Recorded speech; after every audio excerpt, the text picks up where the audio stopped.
Well, shalom everybody, welcome back. Thank you so much for joining me. We're up to page 76 of volume 2 of Rabbi Victor Miller's new translation and commentary of Duties of the Mind. And we're into the gate of examination, Shah HaBekina, and we're up to part 8, which is entitled The Duty to Teach Others. The Duty to Teach Others.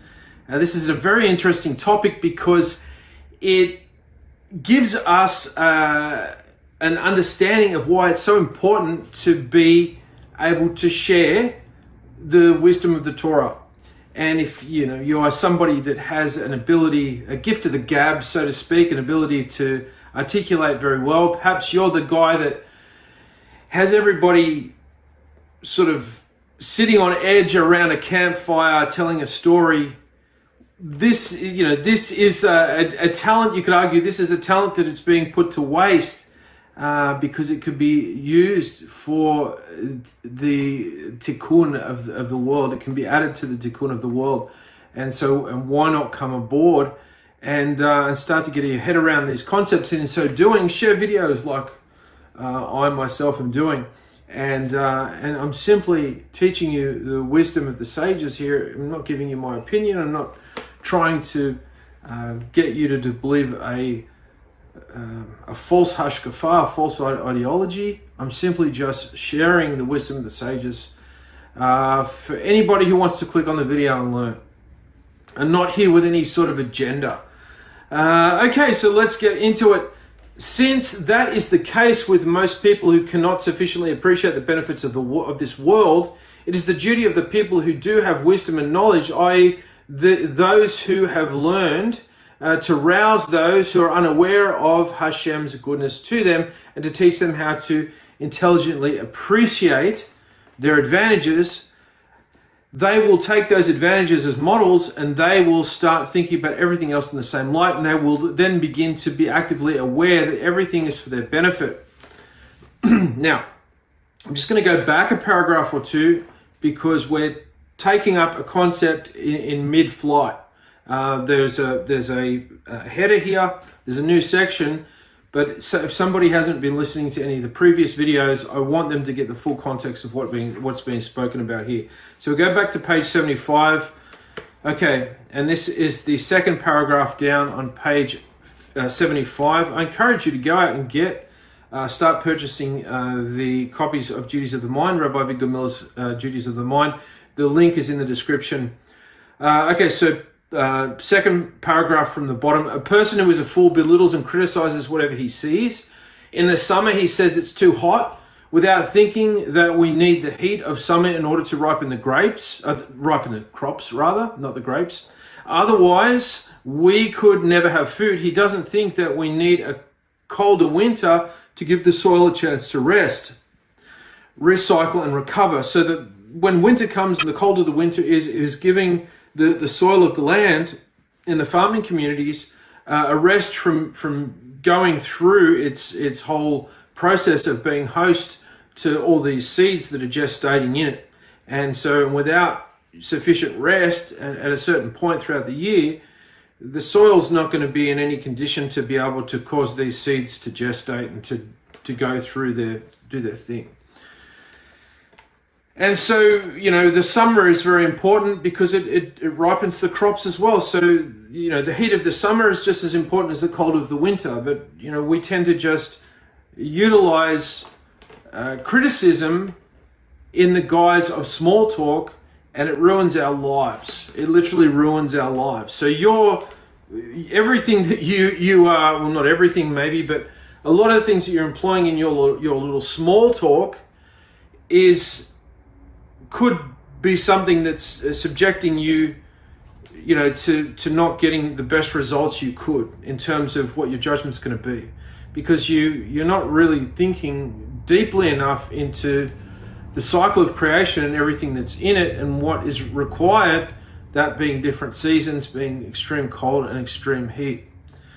And to rather than just complain about it, and I know it's coming from a good place, it's just sort of whimsy, but at the end of the day, you don't want to accustom yourself to that, because you're essentially saying what you're saying, and you're meaning what you mean. Okay, people complain about the rain, but without rain, where would we be? People complain that it's too windy, but we need winds. All things that people ignorantly see as discomforts are actually there only for their benefit. The author illustrates this with the verse, and this is quoting from Ecclesiastes 10:3, Kohelet 10:3. Even when the fool walks on the road, he looks around, his mind is absent, and he is not thinking. He says about everything, it is all foolishness. And so to a greater or lesser extent, this is the mind of a fool. This is the mind of somebody who's just foolishly walking around and looking at everything at face value. And there's no depth to anything, everything that he sees, there's no depth to it at all. The fool says the wind is a nuisance, snow is nasty, rain is unpleasant, cold is a bother, heat is also too much. I remember one year I was attending a Sukkot gathering, and this we had somebody had a tent up, and it was extremely windy for several days during the time we were there. We were down the coast, out towards sort of Bateman's Bay area, I think, and a colleague of mine's tent was completely destroyed by the wind. He was extremely angry. I was surprised how angry he was, but I think this individual had a previous to this episode. He'd had a bad year, lost his wife, unfortunately. But this wind came down like an invisible hand and just completely crushed his tent. And the wind wasn't our friend that day, let me tell you. So it's important that the wind is going to, at some point in your life, if it hasn't already many times, has been an inconvenience to you, but don't allow yourself to become angry at the wind or subsequently become angry at Hashem. Anything that happens that doesn't go so well for us, these are all for our good.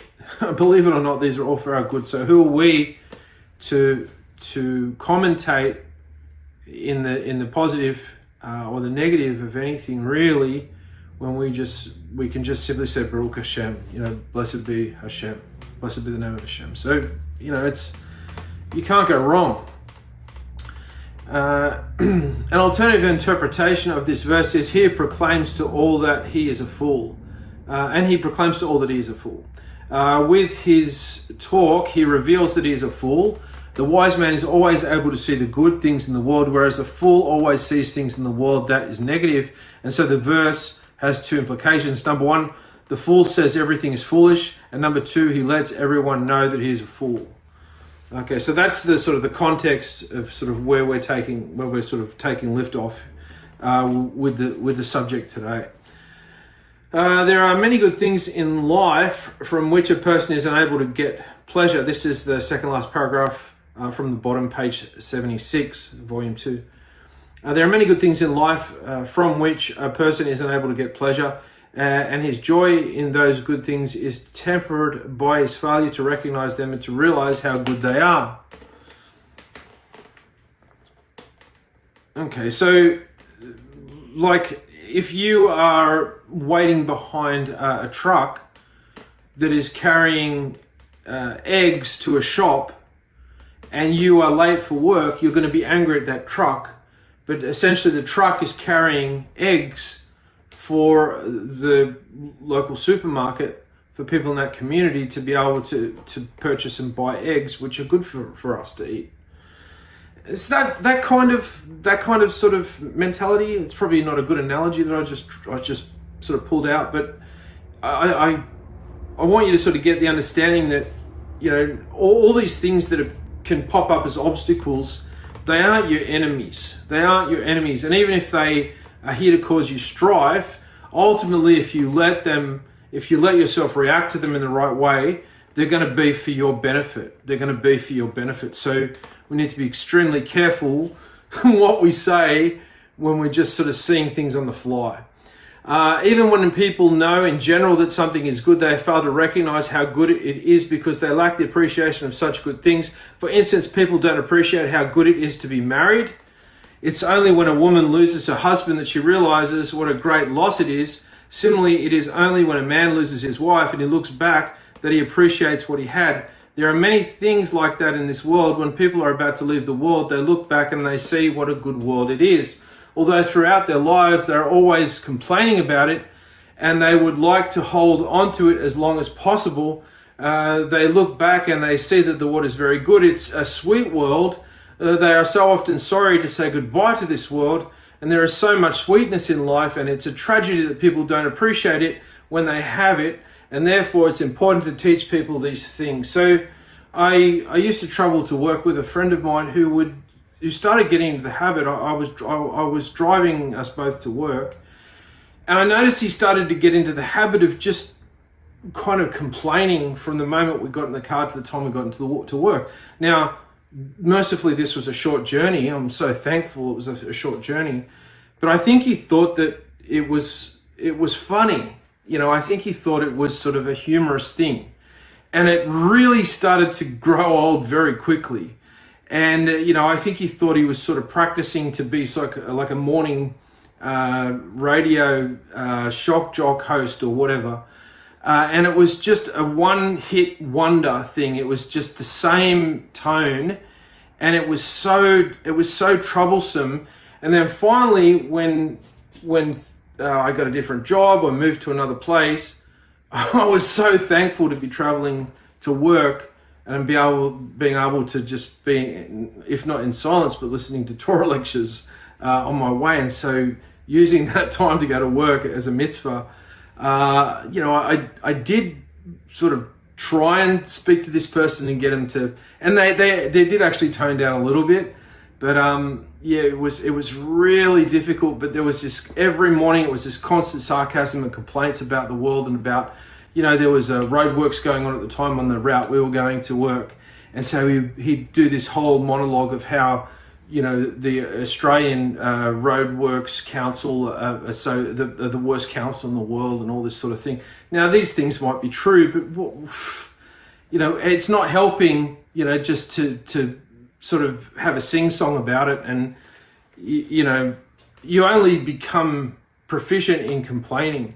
And, complaining isn't going to help anyone. It doesn't impress a partner, it doesn't impress a boss, doesn't impress workmates or colleagues. It's, people don't want to be around the complainer.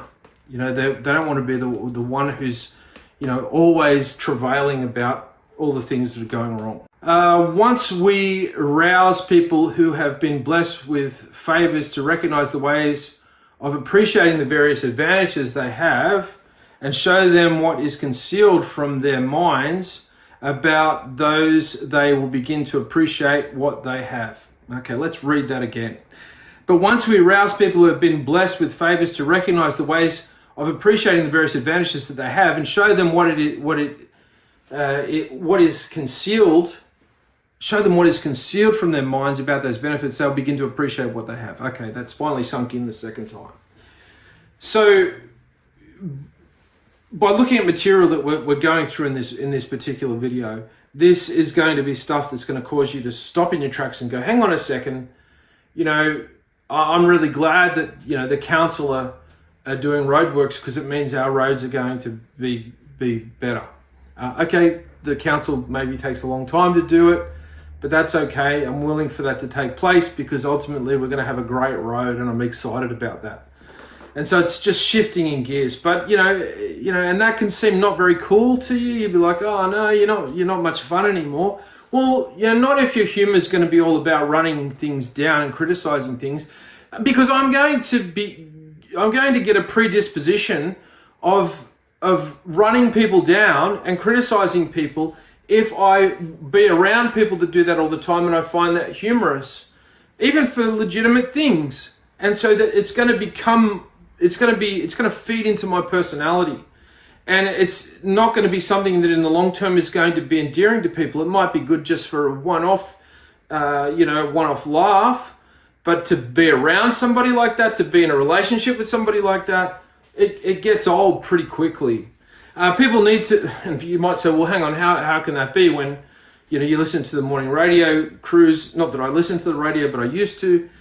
and you hear them, carrying on, and they do a lot of them are ex-comedians that can't get work, so they get jobs on the radio, and they'll just do these whole monologues where they're just, complaining, and some of them can be quite witty and funny, but, and somebody said, well, every morning they play those, and every morning the person gets more and more sort of shifted into contorted into negativity, but doing it with a laugh, and so you're creating a person or people to listen to these things that are default complainers and default utilizing sarcasm and really sort of bitter, but they try and lace it with a bit of humor. And, maybe as a one-off, that's going to be fine, gentlemen. But as a long-term thing, that's not going to cut it. And it's only going to erode somebody's makeup. So you have to steer clear of it. So people need to be educated. And this is the actual essence of what the subject is today, is educating others about these things. Educating people to appreciate the world and to, in a sense, by proxy, appreciate Hashem. It's you want me to appreciate something, like I don't appreciate it. If you're going to have that attitude, eventually life is going to beat you down, and you are going to be humbled, or you're going to die. You're going to sort of go down like a difficult oak tree. You'll be an axeman will come and chop you down. It's just a matter of when. It's not a matter of if, it's a matter of when. So people need to be educated to understand how good these things are. However, sometimes even without education, they can understand it on their own if they apply their minds in the right way. And in any case, it is important to help people understand, even if it's only a matter of giving them facts. An example would be to tell people that without wind, we wouldn't have any food. Wind is what brings carbon dioxide to all vegetation, and if there is no wind, the trees and the plants of the earth exhaust all carbon dioxide in their immediate vicinity, and they would die. It is because the wind continues to blow. That's me, that's not you. It is because the wind continues to blow that plants are able to draw in front, plants are able to draw in from the air whatever life-giving elements they need. Because of the wind, the trees and plants receive endless supply of fresh air so they can live. And the Gemara says, according to Tractate Tanis 3b, the world cannot exist without winds. This is a very important subject, but most people have never heard of it, and so they surely don't think about it. And yet if they fail to understand it, they will never come to appreciate it. When they say the Shmoneh Esrei, he who makes the wind blow, and we find that in the Shmoneh Esrei that's spoken between Shemini Atzeret and Pesach, and that's he who makes the wind blow and makes the rain descend. So Moshav Haruach is how they say it in Hebrew, Moshav Haruach.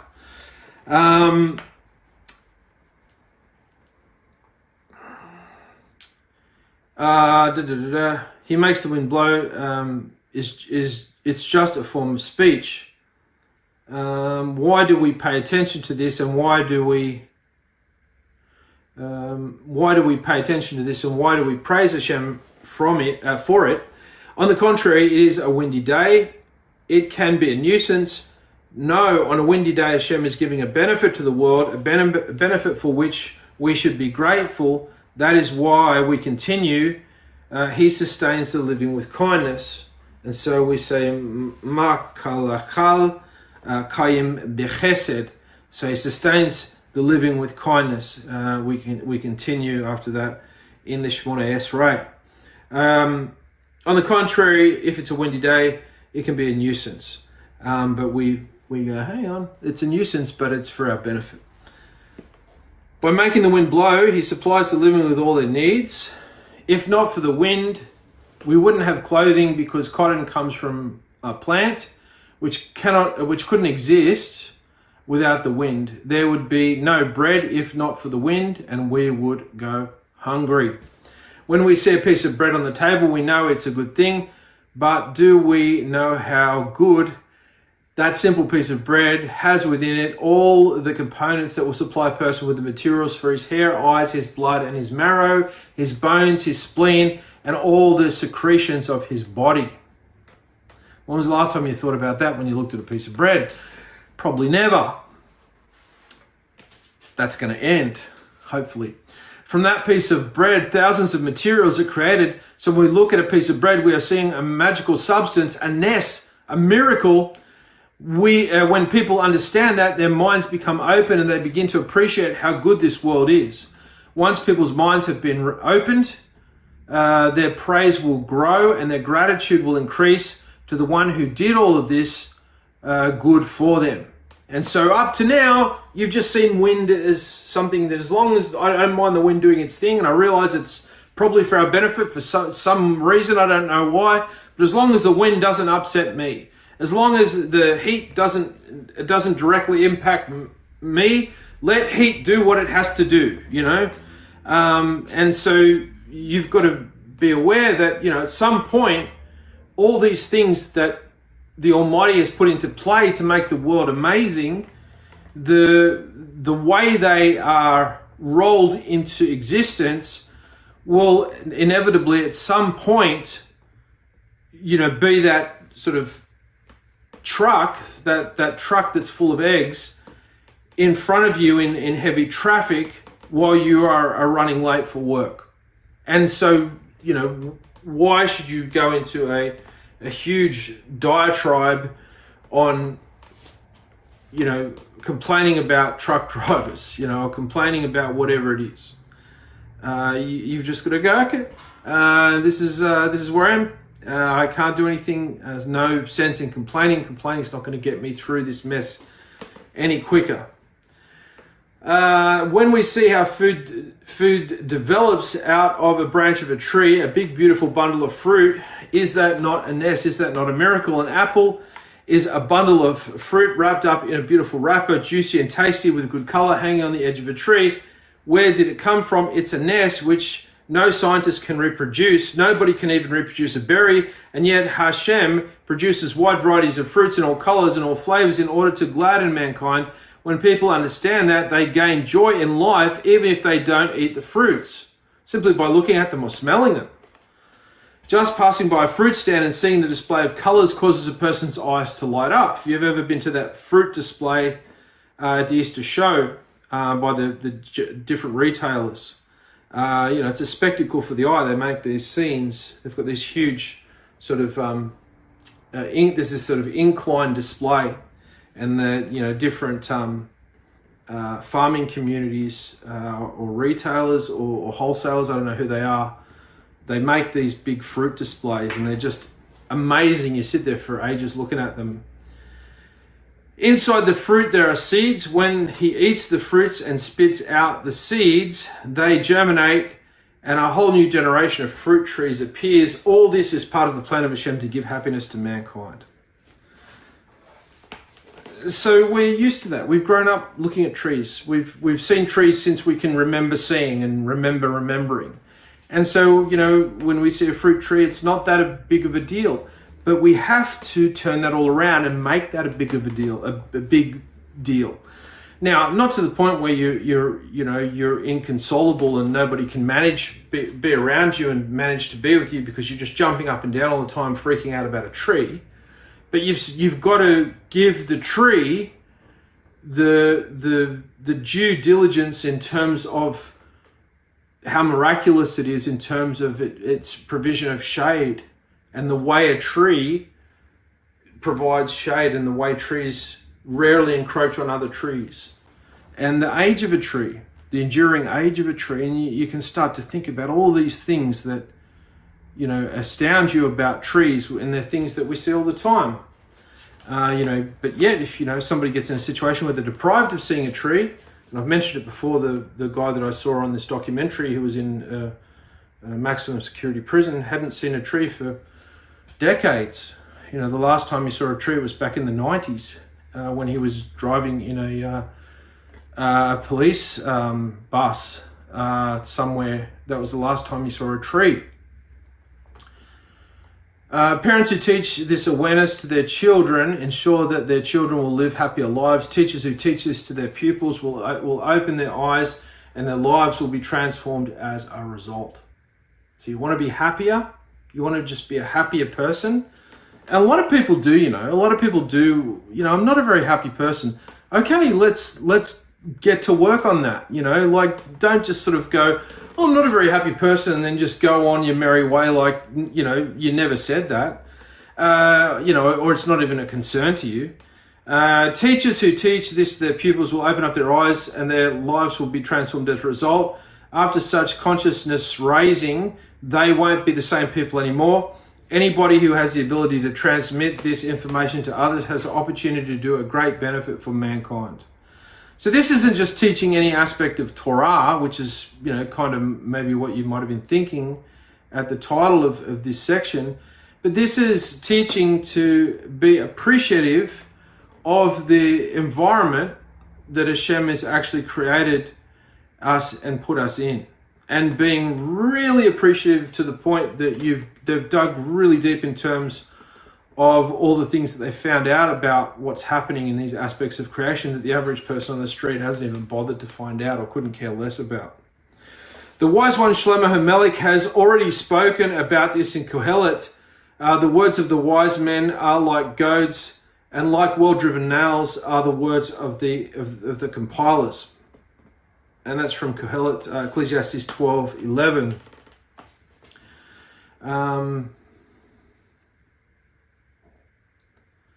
A deravin, a stick with a point on it, which is typically used by a wagon driver rather. When the animal pulling the wagon stops by the wayside to eat grass, forgetting that it needs to keep moving, the driver gives the animal a poke with the goad to remind it to get going, and that is what the words of the wise men are compared to. They're like goads to wake us up so that we can succeed in our purpose in life. The Bekol Hasifot, the Bakol Hasifot are the scholars who assemble ideas, I hope I pronounced that correctly, or kind of correctly, who assemble ideas and record them in books for people to read. These books, like the Chavot HaLevavot, are like goads that spur the reader. So in launching into these books, you're giving yourself, goading yourself in a way. You're giving yourself a prod to go, oh, okay, yeah, I'm okay, I've got you. I know what you're talking about here. All right, I'm going to run with this. And so you are giving yourself your own sort of bucket of cold water, maybe you could say. Even more, they are like permanent nails that keep something in place. For example, it is sometimes necessary to attach a shelf or a mantelpiece to a wall so that we don't fall down. Similarly, the words so that it doesn't fall down, so the wall doesn't fall down. We don't fall down. What's a mantelpiece going to do to help us stay upright, Jason? I'll read that again. For example, it is sometimes necessary to attach a shelf or a mantelpiece to a wall so that it doesn't fall down. Similarly, the words of the wise men keep ideas permanently established in their minds. Number one, their words are, first of all, like goads, waking us up. They help us to keep going in life by reminding us what our purpose is. Number two, furthermore, their words establish these ideas as a permanent installation. It's like when a chandelier is installed in a house, or when a piece of furniture is nailed down so that it will remain in place. These wise scholars are putting permanent ideas into people's minds so that they will always be there. Summoning the wise one summoning up, the wise one compared the words of the wise men to goads because they prod people to do the right thing. And he also compared the words of authors of Sepharim to well-driven nails because their ideas will be fixed in the minds of the readers and their multifaceted wisdom will be established in the readers' souls. So again, we're looking at this concept of something that is shocking us. So a goad, you get prodded with a goad and you go, oh, that hurts. But at the end of the day, it wakes you up and you go, okay. And the way that people are trying to teach a lot of people today is through just really sort of, soft shoeing and dancing around and trying not to offend. And it doesn't have any real long-term success. You just get a room full of people who want to be pandered to and mollycoddled, and it's not going to have any long-term fruits. So people need to be told the truth. They need to be told, tell me the truth. I want the truth, please. People say, you can't handle the truth. That famous line from that Tom Cruise film. But at the end of the day, at least if they can hear the truth, whether they can handle it or not, that's not up to you. You should still be able to tell them. So summing up, the wise one compared the words of the wise men to goads because they prod people to do the right thing. And he also compared the words of the authors of Sepharim to well-driven nails because through their Sepharim, their ideas will be fixed in the minds of the readers and their multifaceted wisdom will be established in the readers' souls. It has already been explained by commentators on Kohelet that the Bekol HaSefot are Bekol HaTibeos, Bekol HaKiberim, people who compose books. Furthermore, the word divar, which is in the beginning of the verse, Chachamim,